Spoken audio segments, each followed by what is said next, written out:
السلام علیکم ورحمۃ اللہ وبرکاتہ۔ میں مدرسہ فیض ابرار بن کنڈا کا خادم حافظ محمد مجتبیٰ ریاضی جو آپ لوگوں کی خدمت میں حاضر ہوں۔ محترم حضرات، یہ مدرسہ تقریباً 14 سال سے چل رہا ہے۔ 12 سال بغیر ہاسٹل کے شہری مدرسہ چل رہا تھا۔ اب الحمدللہ 2 سال سے دارالاقامہ یعنی ہاسٹل کی حیثیت سے چل رہا ہے۔ اس مدرسے کے اندر 3 شعبہ جات ہیں: شعبہ ناظرہ، شعبہ حفظ اور شعبہ عالمیت۔ اور ان تینوں شعبوں کے اندر عصری تعلیم یعنی تیلگو، انگلش وغیرہ بھی پڑھائے جاتے ہیں۔ دوستو، شعبہ ناظرہ کے اندر تصحیح شدہ تجربہ کار اساتذہ کی خدمات ہیں۔ ابتدائی سے طلباء کو تجوید پر زور دیا جاتا ہے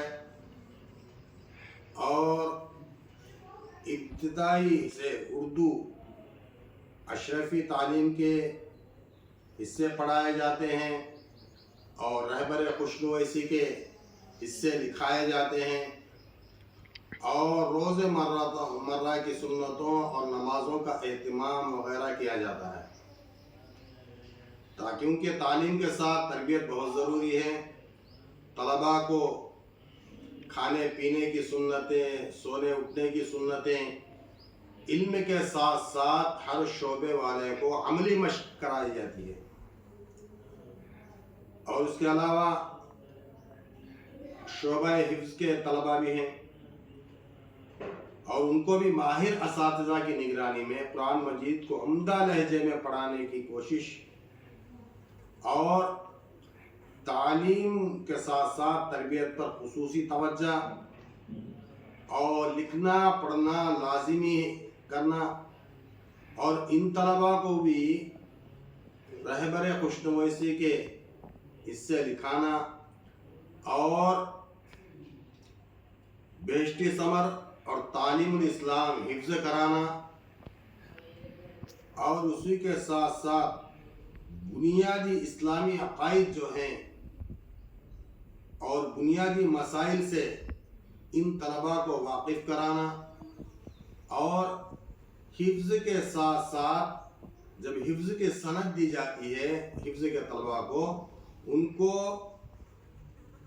10th بھی لکھایا جاتا ہے، کیونکہ ہر طالب علم کے لیے یہاں پر 2 گھنٹے کی عصری تعلیم کا پڑھنا بھی ضروری ہے۔ اس لیے طلباء کو شروع ہی سے نورانی قاعدے سے ہی تیلگو انگریزی بھی پڑھایا جاتا ہے اور حفظ مکمل ہونے تک طلباء اس قابل بنتے ہیں کہ وہ 10th لکھ سکیں۔ تو اس سال بھی 10 طلباء نے 10th کلاس کے لیے تیار ہیں اور لکھ رہے ہیں۔ اور اس کے علاوہ شعبہ عالمیت بھی یہاں پر ہے۔ شعبہ عالمیت 2 سال تک کا ہے۔ عربی اول عربی دوم تک کی تعلیم یہاں پر ہوتی ہے اور اس کے بعد دوسرے بڑے مدارس میں داخلہ کروایا جاتا ہے۔ اشرف العلوم ہے اور ہبلی میں الجدید عربی کالج ریاض العلوم ہے۔ تو دوسرے بڑے مدارس میں طلباء کو وہاں پر جوڑ دیا جاتا ہے تاکہ ان کی تعلیم مکمل ہو۔ اور اس کے علاوہ اس مدرسے کے اندر سہولتوں کے اعتبار سے بھی خصوصی طور پر رعایت کی گئی ہے، توجہ دی گئی ہے۔ طلباء کو بہتر سے بہتر انتظامات کیے گئے ہیں۔ طلباء کو کھانے کے لیے معیاری کھانا دیا جاتا ہے، اور ہفتے کے اندر 7 دن 7 الگ طریقے سے ناشتہ دیا جاتا ہے، اور ان کو ہفتے میں 2 مرتبہ گوشت دیا جاتا ہے، انڈا دیا جاتا ہے، اور اسی طریقے سے کھانے کے اندر پورا طلبہ کو معیاری کھانا ملتا ہے، جیسا مہمانوں کو ملتا ہے اسی طرح ان مہمان رسول کو بھی یہاں پر معیاری کھانا دیا جاتا ہے۔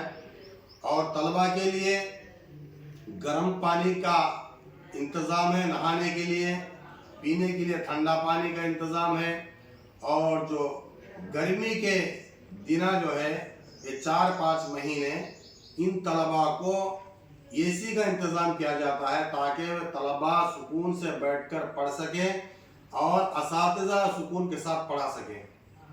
اور اس کے علاوہ طلبہ جو چھوٹے طلبہ ہیں ان کو کپڑے وغیرہ دھونے میں دقت ہوتی ہے، اس لیے مدرسے کے اندر واشنگ مشین لگائے گئے ہیں تاکہ طلبہ اس کے اندر دھو کر آسانی کے ساتھ وہ کپڑے دھو سکیں، اور سکھانے کے لیے بھی بہت اچھا انتظام ہے، اور ہوا کا بھی اچھا رخ ہے، اور تمام ہر باریک چیزوں کا بھی طلبہ کے لیے خیال کیا گیا ہے۔ تو میرے عزیز دوستو، جو حضرات اپنے بچوں کا داخلہ کروانے کے خواہش مند ہیں ان تمام سے گزارش ہے کہ اپنے طلبہ کو، اپنے بچوں کو اس مدرسے کے اندر داخلہ کروا لیں، کیونکہ آج شعبان کا آخری ہے اور رمضان کی آمد ہے، اور 2-3 دن میں رمضان کا مہینہ شروع ہو جائے گا، اور مدرسے کے اندر 15 بچے کی داخلہ لینے کی گنجائش ہے، کیونکہ ہمارے مدرسے کے اندر تقریباً 60 طلبہ کی گنجائش ہے۔ اب فی الوقت ہمارے پاس 45 یا 50 طلبہ ہیں اور 15 یا 10 طلبہ کی گنجائش ہے، اس لیے آپ تمام حضرات سے گزارش ہے کہ وہ جو بھی اپنے طلبہ کو داخلہ کرانے کی خواہش رکھتے ہیں وہ حضرات ابھی سے داخلہ کروا لیں۔ دفتر صبح 9 بجے سے 11 بجے تک مدرسے کے اندر دفتر کھلا رہے گا، آپ حضرات اس وقت میں آ کر اپنے بچوں کا داخلہ کروا لیں۔ اور دوسری بات یہ ہے کہ مدرسہ آپ کا ہے، آپ کے تعاون سے یہ مدرسہ چلتا ہے، اور اس کا سالانہ بجٹ تقریباً 20 لاکھ سے زائد ہے، اور اس کا بھی خاص خیال رکھیں مدرسے کی امداد کے لیے۔ اگر کچھ نہ کر سکے تو مدرسے کے لیے، مدرسے کے طلباء کے لیے، اساتذہ کے لیے دعا کرتے رہیں، اور یہ ویڈیو جو ہے آگے شیئر کرنے کی کوشش کریں۔ نامعلوم آپ کے شیئر کرنے کی وجہ سے کوئی 1 بچہ یا 2 بچے اگر حفظ قرآن پڑھ لیں گے یا مدرسے میں آ جائیں گے تو اس کا ثواب آپ کو بھی انشاءاللہ ملے گا۔ السلام علیکم ورحمۃ اللہ وبرکاتہ۔